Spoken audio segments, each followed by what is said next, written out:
Welcome to the Independent Advisors Podcast, where we dive into the world of stocks, tradable markets, and financial planning with Jessup Wealth Management's Chief Investment Officer, Mark McEvely, and CEO, Matt Jessup. You'll hear tips, tricks, and strategies to address your financial well-being and, most importantly, conveyed in a way that everyone can understand. Here are your hosts, Mark and Matt. Hey everyone, welcome to the 102nd episode of the Independent Advisors Podcast, where Matt Jessup and I, Mark McEvely, bring you everything you need to know from the past week in the world of financial markets and financial planning. So good morning to you, Matt. Good morning, Mark. It's U.S. Open week, baby.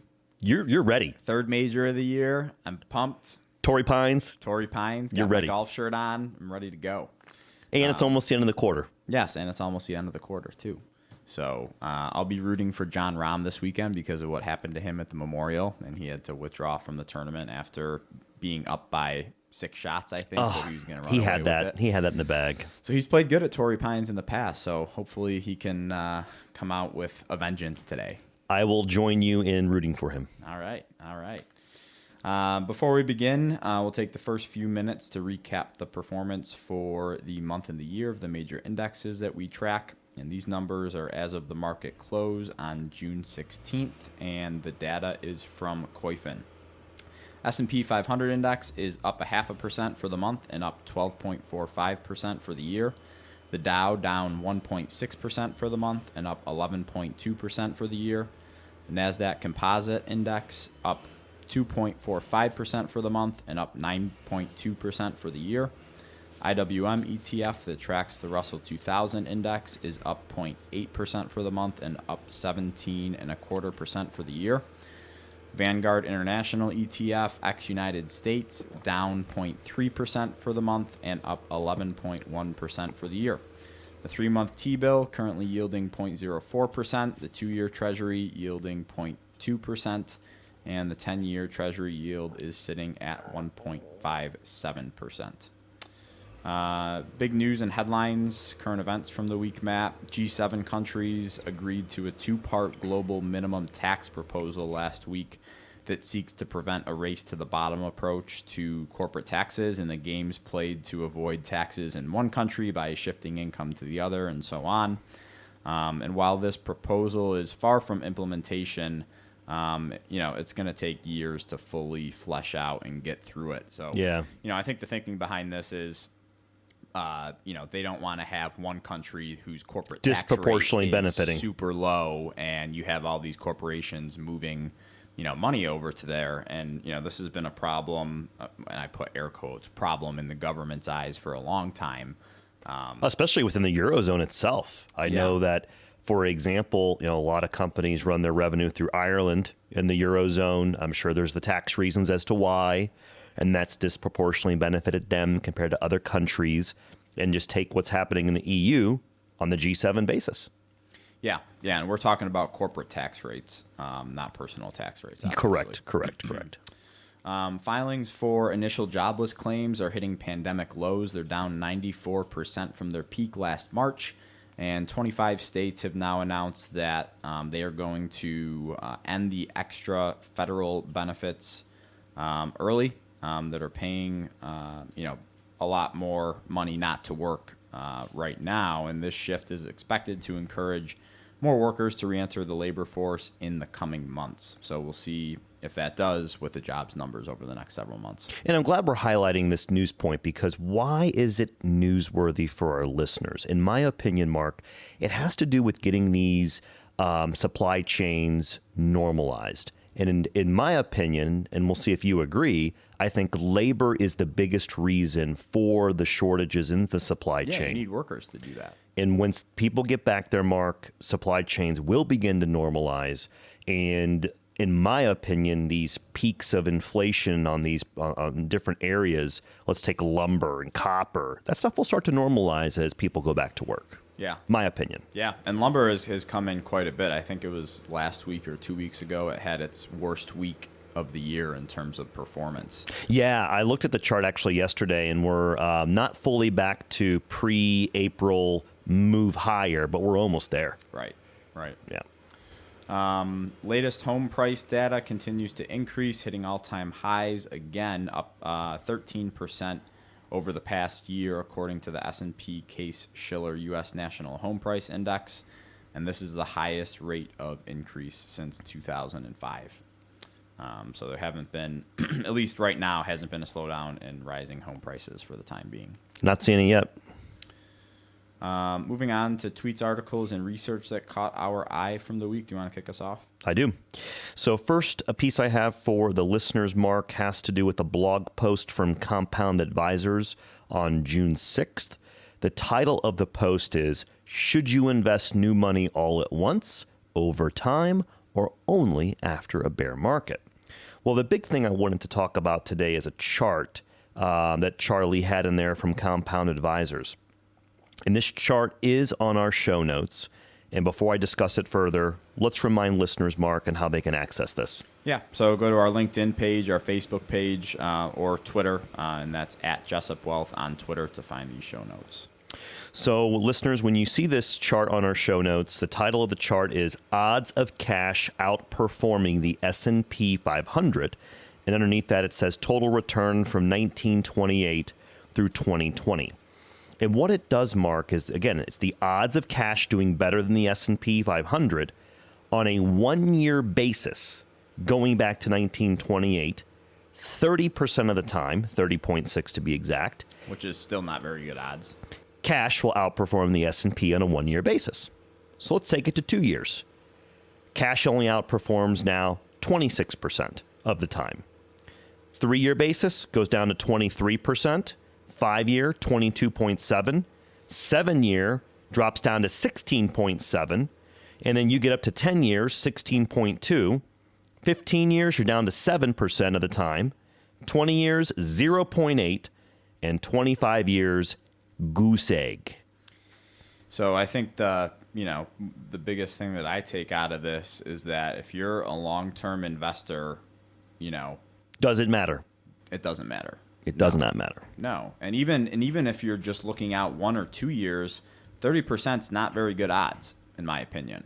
Right? Exactly. So what the moral of the story that I have, that I would like to convey to listeners, Mark, and I want your 2 cents on this, dollar cost averaging, in my opinion, is all for psychological purposes. Agreed. You agree with that? Yeah, because, it's obviously, and it's even more psychological for people that have had large cash positions for a large amount of time. But it just helps to know that you're buying in at different prices. And again, you're automatically doing this in something like an employer-sponsored retirement plan, like a 401k. But yeah, like we talked about, I think last week, there's been studies done on if you should invest everything all at once or you should dollar cost average. And if you're a long-term investor, usually investing everything at once makes the most sense financially. But as we've talked about before on this podcast, a lot of times you don't have to get to perfect when you're doing personal finance.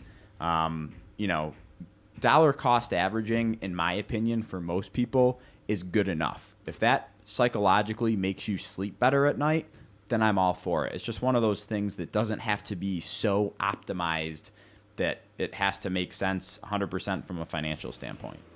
You said it perfectly. That's exactly what I was going to say. So we're on the same page with that. So I thought it would be a good point to kind of bring out to listeners, especially for those who are listening who might have excess cash balances, who are thinking, you know what, I want to start putting some of this money to work. I'm afraid about doing it all at once. Again, if that's what it takes for you to take some action, do it. But I think, dollar cost averaging is not as important if you have a proper time horizon. All right, next point. I got a couple zingers here. This one is, we keep hearing about the market is at a 52-week high, Mark. The market's there, can't go any higher. So we have a piece from Bespoke Investment Group on June 15th. This piece of research, in my opinion, will reshape the narrative some have that the market couldn't possibly go any higher, right? So for the record, the S&P 500 made its 29th new 52-week high as of June 14th, just this year, okay? So I'm going to quote Bespoke. And listeners, there is a chart that is associated with this that you can find on our show notes. The chart is a data points of the S&P 500 number of all-time highs in a given year. Okay? So let me read this first. Quote, at the current rate, the S&P 500 is on pace for 64 record closing highs this year, the current pace mark, which would eclipse the total of 62 in 2017 and put 2021 into third place overall for the most record closing highs in a given year. The record was 77 back in 1995, while 1964 ranks second with 65. While 64 is current pace, where the year ends could variably end anywhere. All it takes is a sell-off to knock the pace off track, while a string of higher closes could really add to the pace. Wherever the number ends as of December 31st, we've already been in a very positive environment for equities, end quote. Now I'm going to get to the punchline. 2017, we had 62 records on the S&P 500. How many times did you hear people say, possibly can't go higher, Mark? I'm not going to commit any money in this market. It's at a high. I'm not going to do that. And what happened since 2017, even including the COVID sell-off? Yeah, we're up massively still. We're up massively. Absolutely. And unless you're a wizard and you sold out there and then you bought back, after the 2018 decline and then after the decline in March of 2020, because people think that they can ultimately call the bottom, you're still in cash, right? If you're waiting for markets to pull back, because okay, in March of 2020, it didn't pull back enough, so I didn't actually buy. So you're still sitting in cash. And, in my opinion, all-time highs are great. That means everything's going well. Times are good, right? Yep. It's the same thing. What if people said after the 07-08 financial crisis, the first time the market hit an all-time high after that, what if they're like, I'm done. Right? So you missed out on all those gains from 2012 to now. And where are you at? Yeah, I mean, what tends to happen psychologically for individuals with the mindset of, well, it's hitting all these highs, I'm going to wait till the sell-off happens. I would argue that most of the people with that mindset, when the sell-off does happen, because a sell-off eventually is going to happen, whether it's tomorrow or it's going to be 3 weeks from now, I don't even think they buy at that time. No, I don't think you do. And unless you put like a metric on it. So it's like when it reaches this level, every time it goes down 5%, I invest 10% of my cash. If it goes down 10%, then I invest 25% of my cash. If we're down 25%, then I invest 50% of my cash. So unless you have a process like that and stick to it, it's a problem. So the moral of the story is, when you see headlines about 52-week highs, that's not bearish. Exactly. Don't be afraid. Okay. Don't be afraid. Now, I got another zinger. I'm going to put some things into perspective. I'm getting a little sick of the whole, we got so much debt, we can't sustain this. I'm not arguing that the U.S. has a lot of debt. I'm not arguing that. Mm-hmm. You know what I am going to argue? How much we can sustain. So I'm about to put this into perspective. Let's hear it. All right. Get my soapbox out, baby. This data is from Bloomberg on June 3rd, okay? It is a chart of the Federal Reserve balance sheet. Now, this chart is also on our show notes, okay? It shows right now total assets on the Federal Reserve balance sheet expanded by 0.4% to a record high of $7.94 trillion as of the end of May, okay? The Fed's balance sheet is now equal to 36% of America's GDP. Okay? Let's put this into perspective. Okay? You think we're bad? Let's talk about the Eurozone.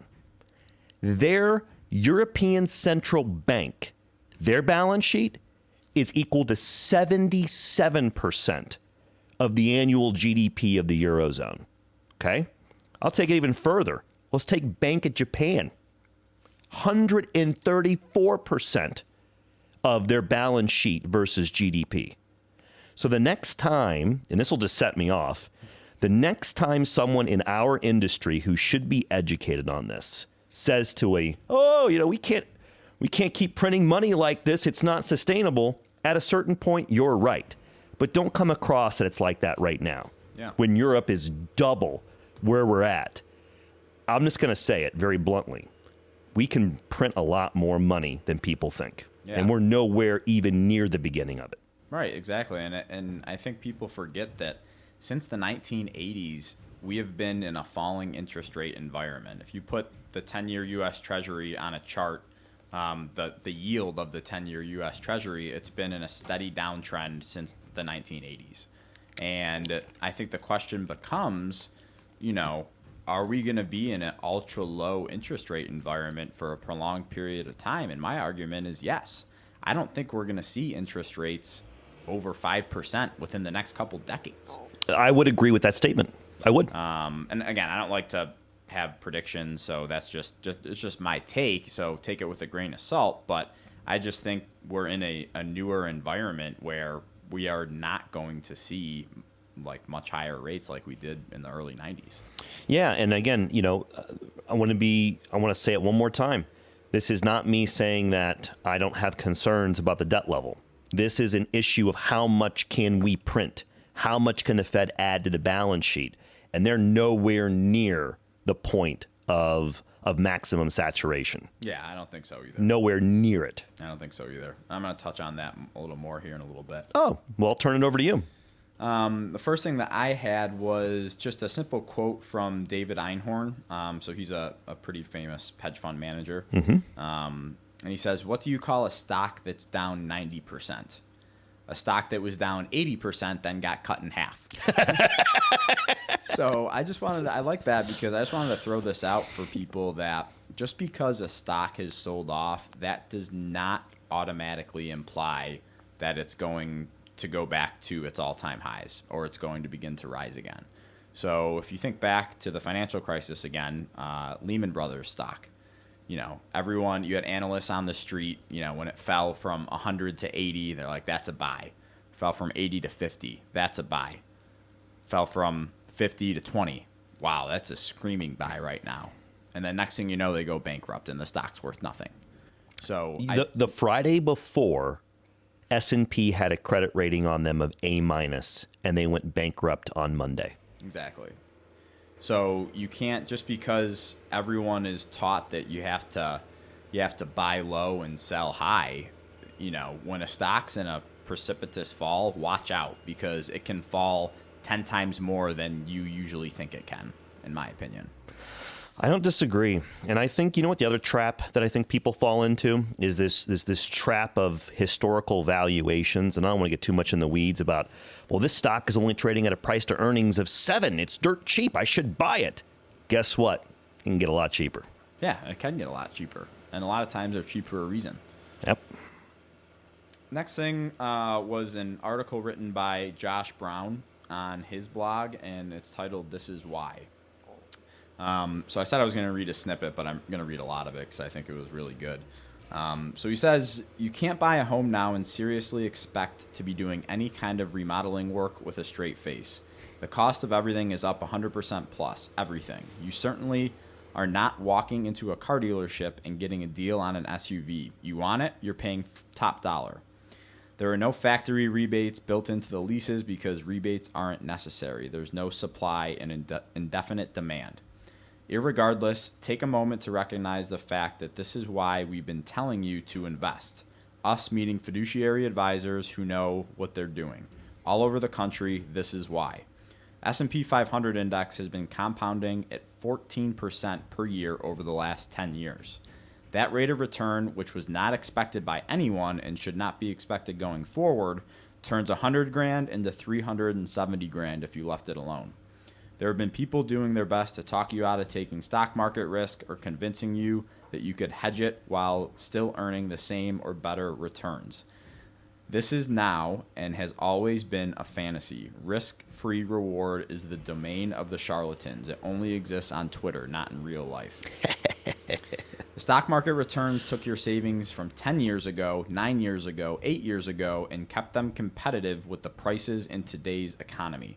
They allowed your dollars from 2011, 2012, 13 to keep their purchasing power. In a moment like this, that's meaningful. You should be able to pay this year's living expenses and traveling expenses and eating and entertainment expenses without much aggravation so long as you've been invested all this time. And if you haven't, well, hopefully the lesson has been learned. Why am I taking the risk of volatility in the stock market? This is why. Prices in the real economy go up, your money has to go up too. So, it just gets me back to thinking is that everyone is talking about this crazy inflation we're going to see in these higher prices. How do you combat it? I can't How do you combat say it? in another term is that's why you invest. Over the past decade, you've had your money in the market compounding at a greater rate than inflation to have your money worth something when we do get higher inflation. Again, I go back to it, previous comments from podcast.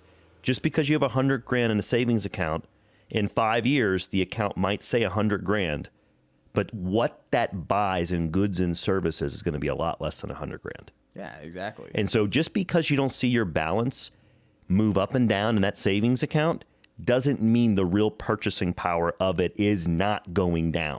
Right. So that's why it's just so important to take that viewpoint on it because, if you had, like you said, $100,000 in cash back in 2011 and you did nothing with it, then, what does that buy? I don't know what it is, $70,000, $80,000 worth of goods in today's Sounds about dollars. Right. So it's so important. It's so Absolutely, important sir. for people to wrap their heads around that and really understand why we're putting this money in the stock market in the first place. I think it's good that you talked about that from Josh Brown. So this is an interesting one. This might throw some controversy out there, but it's a blog post written by Ben Carlson titled "The Future of Bear Markets," and I'm interested to get your opinion on this. Okay. So Ben starts off by saying the 34% Corona crash from late February through late March 2020 lasted just 23 trading days. Those 23 trading days saw 7 daily losses in excess of 4%, along with 5 daily gains of 4% or more. And then it was done. Off to the races as the stock market took off and never looked back, reaching new highs a little more than 100 trading sessions later. The speed of both the crash and subsequent recovery caught a lot of investors off guard. I cannot predict the future, but I do wonder if the future of bear markets will be different going forward. Ooh, I think I know where you're going with this now. What if both crashes and recoveries are faster in the future? Here's the case for this. Technology is making everything faster. It's hard to believe people used to check the evening news to see how the stock market did in the not-so-distant past. Now you can track every stock known to man every second of the trading day. The repricing of assets happens faster than ever now that we all have the ability to trade, communicate, and share opinions from the supercomputers that fit in the palm of our hands. It's like the speed limit on the markets just went from 35 miles an hour to 70 miles an hour, but many investors are still stuck in the 35 mile an hour mentality. The Fed is inextricably linked to the markets now. Considering the tens of trillions of dollars in the credit markets, the Fed's $13.7 billion portfolio is tiny by comparison. But if it's not the absolute dollar amount that matters, it's the fact that the Fed has set this precedent. If the Fed doesn't bring the bazooka out, if the Fed doesn't bring the bazooka out, the market will likely force their hand. There's no going back now. So I think the point that Ben's trying to make is that every time we see the markets fall by 20%, it's going to be expected that the Fed steps in, lowers interest rates, provides money throughout the economy, get money flowing again. And if that doesn't happen, then we're in deep you-know-what, right? Yeah, we've been trained. The speed of the Corona crash could also have psychological implications on how investors view future bear markets, at least for a cycle or two. If investors assume an implicit backstop from the government and the Fed, they will likely step in much sooner to buy during a downturn. This could mean 40 to 60% crashes that once lasted 24 to 36 months could be more like 20 to 40% bear markets that last 3 to 12 months. Nothing is guaranteed, but I do think a combination of faster markets, increased central bank intervention, and more fiscal stimulus could change the nature of bear markets going forward. So, my question to you is, what are your thoughts, and is this the new normal going forward? All right, so I'll tackle the timing first. I do think with information flow, sell-offs and corrections and rebounds are going to be quicker than historical. I would agree with that viewpoint. I will also say that because of the degree of how quick things sold off last February and March, as an example, will still shock a lot of people. And it could cause people to still panic sell and not get back into the market. I think it's the quickness of these sell-offs that's going to be the issue now. You know, we had multiple days where intraday the market was down 10% in a day, okay? Now, for people that don't have appropriate risk tolerance or time horizons, that will leave you speechless. And I think that is now the issue, is how quick things sell off, not the recovery as much, how quick things sell off, scaring people out of the market, and by the time they get back in, things have already recovered. So I think it's going to be quick, and I'm concerned about people making brash decisions during those time periods. Yeah, and again, I'm not saying that we can't get a prolonged bear market where, you know, we're down 30% off the highs and that lasts for 2 or 3 Or a years. slow bleed getting us down 30. If you think about it, just the flow of information is so much quicker. I mean, you can open up your phone and trade stocks in 30 seconds if you wanted to. Where back in the day, you had to call your stockbroker, and then they had to put the order in, and you were talking through it with them of what you wanted to do. So it took a lot more time to do that and place those trades. Yeah. And now, like he said, we have supercomputers that we can do this at a snap of a finger. So I think it is something that's very possible that we start to see swifter and quicker declines, and maybe the recoveries will be the same way, maybe they're not, but I just think that people need to be aware of this, that this could be something that's here to stay for a while. Yeah, and you know, before we kind of talk about the Fed, which I think is the second part of your question, you know, when the market's finding that bottom, you go back to February and March, as the market bottomed in hindsight on March 23rd last year in the year 2020, it was not certain that a week later that was the actual bottom. Right? And so as money started to flow back into the market, it's very clear as day now. But when you're back in that time period, and we were in mid-April, and I know we were, and I'm not here to spike the football on this, but it's a fact, voice of reason, talking about a V-shaped recovery, there were still a lot of naysayers in that market in the middle of April saying this is a head fake, dead cat bounce. The low yet. Exactly. So you got to remember that. It looks crystal clear in hindsight because it is. But when you're living through it, when the next one comes along, have a plan in place. And those 23 days felt like a year. I aged. Yeah. I aged. That's where some of this white on my beard has come from. That's where it came from. That's where I'm going to blame it. Got it. Yeah. So, and again, you know, we won't go too deep into the Fed, but I think it is very expected now. I think it's a good way of saying it. The Fed steps in. I'm with you, Mark. They set a precedent, and I don't think they can back off of that right now. They can't. And what they'd have to do is, if they did in the next quote-unquote sell-off, it would be so painful for them not to act to prove a point. I just don't see it worth for them to do that. Right. Yeah. So moving into the financial planning topic of the week, this comes from an article written by Christine Benz on Morningstar, who we've quoted on the podcast before, and it's titled, "Sorry, You Probably Don't Have a Portfolio Emergency." And Christine tells a story about a friend who asked her to look over his investments because he thought he had a portfolio emergency. So he thought his investments were way out of whack, but instead, Christine kind of uncovered what the real issue was, and she kind of tells this story. Okay. So she says, "A friend recently sent me an email to tell me he was worried about his portfolio. He had a free consultation with an advisor on site at his workplace, and that person had spotted some problems. The low-cost target date 2035 fund that he had invested in through his 401k was way too conservative, for one thing. Meanwhile, the advisor thought my friend's rollover IRA parked in an S&P 500 index fund completely missed the boat because it didn't include small caps. The advisor's solution? A variable annuity. Oh, geez. My friend was freaked out. Did he truly have a portfolio emergency on his hands, as the advisor had suggested? His portfolio was a model of simplicity. The target date fund in his 401k, as well as the index tracker in his IRA. Portfolio emergency? I just didn't see it. I did see a bigger problem, though. My friend simply hasn't saved enough for retirement. He's in his late 40s, single, and together his IRA and 401k account balances add up to about $250,000. Where the advisor had spotted an investing problem, I saw a much more mundane issue, a savings shortfall.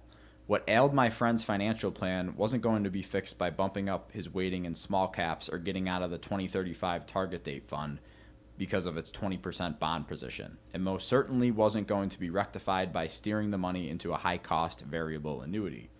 The real problem was that in order to avoid a meaningful reduction of his income in retirement, my friend needs to find a way to step up his savings and keep it up. He might need to entertain working past age 65. My friend's experience isn't unique. People often look to their portfolios and their investment selections to do the heavy lifting for their financial plans. That's not to say that asset allocation and investment selection don't matter. They absolutely do. But no amount of investment acumen can make up for a plan that didn't begin with articulating and quantifying a financial goal, then saving an appropriate amount for it. Relying on those levers that you control rather than the market has another key benefit. While saving more and working longer may not be fun, their contribution to your portfolio is guaranteed, an assurance you simply don't have by investing in the market. Love it.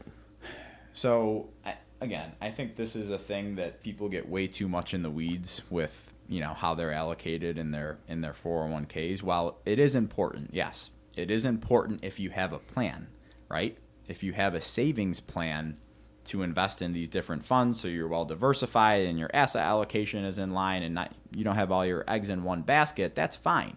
But if you're in a target date retirement fund, it's automatically done for you, right? So I think that, we as advisors and our industry need to do a better job of focusing on the savings rate and focusing on the levers that people can pull rather than just the investment performance, because that makes so much more of a difference, in my opinion, than whether you're in a small cap fund or a large cap fund. I absolutely agree. And I think that, she makes an excellent point, which is, this individual was relying on the portfolio returns to do the heavy lifting, and that's a dangerous proposition. When you're relying on, hey, I need this portfolio to make, I'm going to throw out a fictitious number, 10% so I can retire, that's dangerous. You got to focus on what you can control. You can't control the markets. As you've always said, you can control your savings rate. Right. And it's a simple lever to pull, right? I think it's a great illustration, because I think another thing is people who are planning for retirement tend to not want to face the reality of where they stand. Hence, they tend not to plan. Well, if I just don't analyze it and I just kind of keep doing what I'm doing, I hope it works out. Bite the bullet, either on your own or hire a professional, see exactly where you stand towards retirement. So then you can really make some educated decisions on if you need to change things, your savings rate, how you're invested. But just going through and just hoping it works out, you're planning to fail. Yeah, and I'll throw this out there too. I don't think retirement at 65 is a luxury. That's something that you have to earn to retire at 65. Excellent point. And it's not easy to do. And it's not just a default, it's going to happen at that age. No, it's not. It's not a luxury, and you have to put in the work to be able to retire at 65. It's not just something that's given to you. It's not a for sure fact just because you get Medicare at 65 and your full retirement age is somewhere between, 66 and 70 that, hey, I'm going to retire and be fine. You have to earn that. Especially with longevity today. Yeah. I mean, people are living a lot longer. I would absolutely agree with that.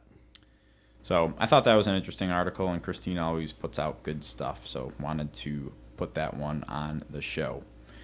Anything else before we leave it here for the week? No, we're getting close to the end of the quarter.